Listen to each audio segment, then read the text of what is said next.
ಇಲ್ಲಿ ಕರ್ನಾಟಕದಲ್ಲಿ ಕೆಲವೊಂದು ಮಹಿಳೆಯರು ಅಳ್ತಾ ಇದ್ದಾರೆ, ಬೇರೆ ಬೇರೆ ರೀತಿಯ ಅಳೋದು.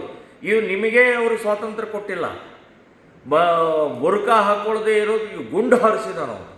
ಸೊ ಅಂಥ ಖೊಮೈನಿಯ ಬಗ್ಗೆ ಕರುಣೆ ತೋರಿಸುವಂಥದ್ದು ಅನಾವಶ್ಯಕವಾದ್ದು. ನಮ್ಮ ದೇಶದಲ್ಲಿ ಆ ಖೊಮೈನಿಯ ಒಬ್ಬ ರಾಕ್ಷಸನ ಪರವಾಗಿ ಈ ದೇಶದ ಮುಸ್ಲಿಮರು ಪ್ರತಿಭಟನೆ ಮಾಡೋದು ಎಳ್ಳಷ್ಟು ಶೋಭೆ ತರುವಂಥದ್ದಲ್ಲ. ಇದನ್ನು ಶ್ರೀರಾಮ ಸೇನೆ ನಾವು ಖಂಡಿಸ್ತಾ ಇದ್ದೀವಿ, ವಿರೋಧಿಸ್ತಾ ಇದ್ದೀವಿ. ಹ್ಯಾರಿಸ್ ಇವತ್ತು ಅವರು ಪ್ರತಿಭಟನೆಯನ್ನು ಮಾಡಿದ್ದಾರೆ.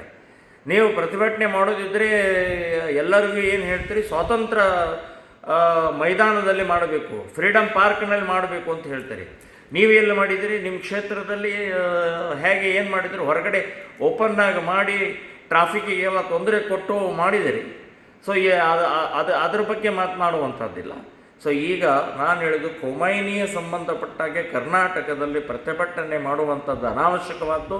ಇದನ್ನು ನಾವು ವಿರೋಧಿಸ್ತೀವಿ, ಬಲವಾಗಿ ವಿರೋಧಿಸ್ತೀವಿ. ಸರ್ಕಾರ ಇದನ್ನು ತಡಿಬೇಕು ಅನ್ನುವಂಥದ್ದು ಈ ಸಂದರ್ಭದಲ್ಲಿ ನಾನು ಹೇಳ್ತಾ ಇದ್ದೀನಿ.